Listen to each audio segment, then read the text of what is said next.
Hi, my name is Dr. Alwis, and I'm a senior lecturer in the Department of Classics at the University of Kent. It's the 4-minute video on my research and how it impacts my students. One of my research topics is how the Romans used story to communicate their social, political, and cultural issues. So when the Roman Empire becomes Christian, and here is a map that shows its extent in the 5th century AD, you start to have a hugely popular form of literature, and they discuss people who do extraordinary things in the name of their God. These people are saints, as I like to think of them, our versions of superheroes. So one lot are martyrs. So in a time of Christian persecution, they withstand horrifying torture, and this bit's going to be graphic. So they are hanged from their fingernails, their eyelids are burst, parts of their body are sliced off. I mean, the horror just continues. But these martyrs remain stubbornly defiant in the name of their God. And you have other types of saints, those who live on pillars for decades, women who dress as men and live as men without anyone ever realizing. You have saints who are seriously antisocial. You have some who defecate in public, who howl at the moon randomly, who throw nuts at people in church. But in secret, they perform incredible acts of kindness to those who need them. So it's the obvious thing when you start to read stories of these saints, some form of extreme behavior. But in the 2 books I've written, I've focused on going beyond the attention-grabbing extreme behavior. This behavior pulls you in, but if you look more closely, saints' lives were also a way for authors to teach their society and for society to work out its issues.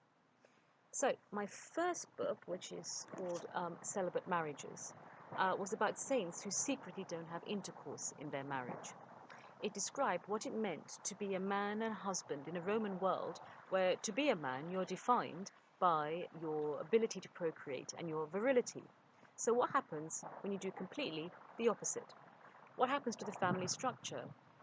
What do your parents feel about it? And in my second book, which is called Narrating Martyrdom, which came out last month, I examine how male authors manipulated female virgin authors to become the male authors' voices on social and political issues. Now, this idea of using story to teach has a modern comparison. TV today. You know the way that so much TV is about social issues that permeate our society, gender, class, race. I mean, so many things these days. Entertainment has become a way to teach without doing it obviously, and the same sort of thing happens in saints' lives. So I hope I made it clear that story connects everything I've said. Saints' lives are stories, and in them all the raw impulses of humanity, fear, greed, wonder, generosity, love, courage are all exposed.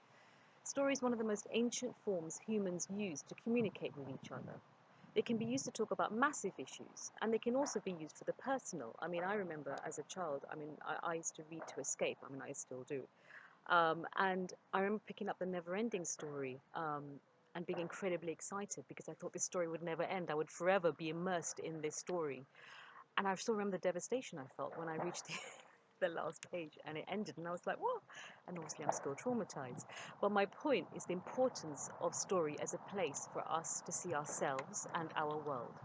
And also in Narrating Martyrdom, I look at how the stories of the saints are constructed, what techniques the authors use to hook the audiences, to keep them hooked on their superheroes.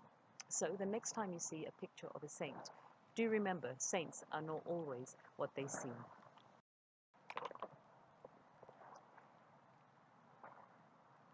Well, one module, Torture and Sacrifice, is specifically about Christianity in the Roman Empire, and so my research feeds directly into it. But all the modules I teach, for example, Love and Sex in Roman Society, Insults in Classical Literature, they are always about decoding and analyzing texts and understanding the wider context. I always want my students to look beyond the obvious and to get, at the very least, 2 things out of it.